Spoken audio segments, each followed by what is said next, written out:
Hi, everyone. My name is Ryan Singh, and I have the pleasure of presenting my paper titled The Critical Link Between Risk Assessments and Critical Controls. Before I get started, I would like to acknowledge my co authors, Jerry Herza, James Thorpe, and Michael Ashley. Now, the driver for this paper was the sudden and urgent need to assess the risks presented by tailings dams. Based on our experience, the tailings industry has been several orders of magnitude behind where it has committed itself to being in the near future in various aspects, including risk assessments. As such, we looked at existing tools and concepts that the industry is familiar with, such as critical controls, to assist and enhance how we undertake and manage the risks presented by tailing storages. Given the time I have available, I won't be able to go too far into depth with the underlying concepts and corollaries detailed in our paper. However, if you are interested, please feel free to reach out at a later time. Before I dive into the meat of the paper, I would just like to take a quick detour into history to provide some context into risk assessments and tailings dams. Hong Kong has had a well documented history of landslide failures starting in the 70s as a result of extensive construction. The result of these failures was unfortunately loss of life. Similar to the fallout of the recent tailings dam failures, considerable actions were implemented to address these failures. Such actions included the establishment of the Geotechnical Engineering Office as the regulator for engineered slopes. Unfortunately, and in spite of these actions, there were continuing failures in the 80s and 90s. A notable failure was the Kunlun Lao landslide in 1994.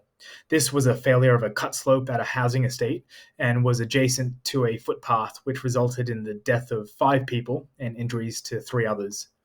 This failure prompted further actions by the regulator, including the adoption of quantitative risk assessments for landslide design, assessment, and management. The response also included the adoption of risk tolerability criteria as part of regulation for slope stability. The tolerability criteria may ring a bell to those who have read the ANCOLD guidelines on risk assessments.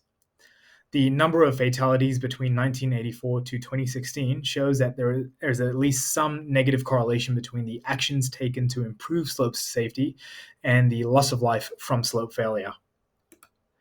Now, why I bring up the history of slope failures in Hong Kong is that Dr. Norbert Morgenstern was greatly involved in the review of the causes of failure and the slope safety system as a whole in Hong Kong. His experience, as well as the journey of risk management of other industries, including water dams, resulted in his advocacy for performance-based risk-informed management of tailings dams. This concept can be seen as an extension of and supplementary to standards-based design, which is the most widely adopted framework for the design and management of tailings dams. Risk-informed management requires a clear understanding of the risks presented by a facility, considering the actual conditions and performance of the facility. It also allows for the efficient allocation of resources to address risks rather than relying on fallback design criteria alone. This concept aligns with the principles of efficiency and equity featured in many HSE frameworks. Morgenstern's work has also greatly influenced and been adopted by the GISTM, ICMM, and the Mining Association of Canada, and the guidance that these bodies provide. Beyond aligning with leading guidance, risk assessments allows for the efficient management of our facilities. By understanding how deficiencies impact the risk profile of the facility, we are able to transition away from using just the number of hazards or issues identified as a measure to focus our attention and resources. Instead, we can allocate our finite resources to address those deficiencies that present the highest risk to society, to the environment, and to any other group that could be impacted by the facilities under our management. Now, before I go further, I should note that when I refer to risk, I'm using the definition presented by ANCOLD and ISO standards, which is the measure of the probability and severity of an unwanted event. The issue facing our industry is that inadequate tools and frameworks are often used inappropriately to assess risk. An example is a 5x5 risk matrix, which I'm sure we're all very familiar with. While very much adequate for operational risks in mining, these frameworks are often not able to adequately capture and present the nuances of tailings failures, which are relatively very rare but have extreme consequences when they do occur. Now, that's not to say that all tailings dams require fully quantitative risk assessments. Current guidance on risk assessments for tailings dams, most notable and eminent of which are the ANCOLD guidelines on risk assessments, present various levels and types of risk assessment depending on the inputs available and the purpose of the assessment. Regardless of the level of assessment adopted, it is clear that an incredible amount of work will be required by tailings owners in the next few years, specifically for ICMM member organizations who have committed to complying with the GISTM requirements in 3 to 5 years. And risk management forms one of the fundamental principles of the GISTM. However, the amount of work to develop appropriate risk assessment and management tools is in direct conflict with reality. This includes the time frame in which the work is required to be completed in, the available experience in the industry, and the tailing-specific issues of a lack of information required to appropriately undertake risk assessments. In an attempt to somewhat alleviate these issues, we have attempted to adapt critical controls to assist with and increase the value of risk assessments. We do this by proposing an expanded framework for critical controls. Critical controls are a concept that has been detailed by ICMM in several guidance documents, and they are defined as an object, an act, or a system that is crucial to preventing an event or mitigating the consequences of an event. For the purpose of tailings facilities risk assessments, we were focused on the event being the failure of a tailings dam resulting in uncontrolled release of stored material.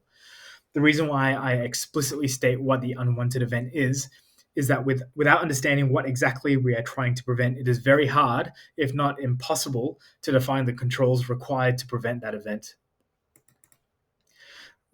Our proposed expanded critical control framework attempts to introduce elements that allow 3 objectives to be achieved.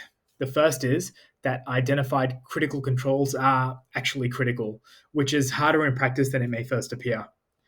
The second is that the introduced elements allow the effectiveness of critical controls to be assessed consistently across a portfolio of facilities. And lastly, the introduced elements in the framework can be directly and explicitly included in risk assessments. Thus, the effectiveness of the critical controls for a facility can be considered in the respective risk assessment for that facility.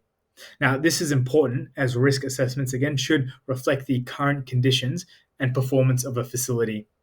And lastly, it was integral that our expanded framework fully aligned with current ICMM guidelines to allow integration with existing critical control systems that may already be in place. The framework achieves the first objective of ensuring controls are indeed critical by defining them based on the steps leading to the unwanted event, which again in our case is uncontrolled release of tailings. By defining the steps leading to failure, we're able to define the critical controls as the inverse of each step leading to failure. Not coincidentally, the development of failure mode of entries is one of the first steps recommended in risk assessments by ANCOLD. An example of this is presented here for piping failure. An example of a critical control being defined is presented, which is that appropriately designed and well-constructed filters are in place. This control, if effective, should prevent the continuation of piping as much as is practicable. While this method of defining critical controls may appear to result in a vague description of the control, the proposed framework introduces 2 elements called supporting controls and supporting characteristics, which addresses this. Supporting controls can be thought of as the controls which are typically implemented but are themselves not able to stop a failure from progressing and thus can't be critical. Examples include the presence of filters, appropriate design practices, operation manuals, and QA/QC procedures.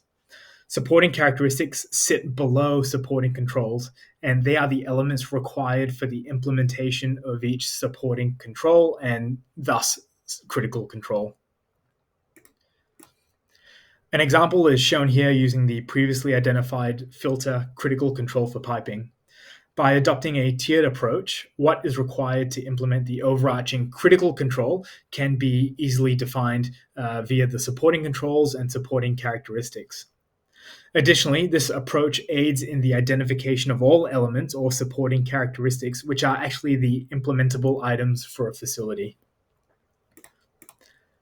The final piece of the proposed framework is a rating scheme, which allows the effectiveness of the supporting controls, again, that's the bottom level, to be assessed. An example of a rating scheme is presented here, which allows availability and quality of documented evidence of the supporting characteristics to be rated using either a qualitative or quantitative scale. Through implementing a rating scheme, the effectiveness of the underlying supporting controls and therefore the overarching critical controls can be quantified through various means, such as the mean rating of the underlying elements, or through more complex methods to allow for the weighting of more important supporting characteristics or supporting controls. Beyond allowing the effectiveness of critical controls to be assessed, supporting characteristics also act as the key link between critical controls and risk assessments. As I mentioned earlier, risk assessments should reflect the actual performance and operations of a facility. If developed correctly, the supporting controls should detail those items which are integral to preventing failure. The proposed framework allows the rating of each characteristic to be considered either explicitly or implicitly in the risk assessment. Now, how they are considered in the risk assessment will be very much dependent on the level and type of risk assessment method being utilized. However, it can be simplified that the higher the certainty in the existence and or quality of the supporting characteristics, that will be reflected with a correspondingly lower likelihood or consequence of failure. Now, there are many benefits to the expanded critical control frameworks detailed in our paper. However, the key benefit is that it provides a consistent framework to define and assess critical control effectiveness, which can be directly considered in risk assessments. The ultimate goal would be to use the expanded critical control framework as part of a live and active risk management system for tailings facilities. When embedded in a critical control and risk assessment framework, it is envisioned that ratings of the supporting characteristics are updated throughout the life of the facility, which in turn are reflected with updated risk profiles and critical control effectiveness ratings. This will in turn allow clear identifications of the issues driving the risk profile of a facility and which critical controls need to be addressed to mitigate and manage the risk of a facility. I would like to thank you so much for your attention. I understand I've gone through a lot of material, so please feel free to reach out for more details.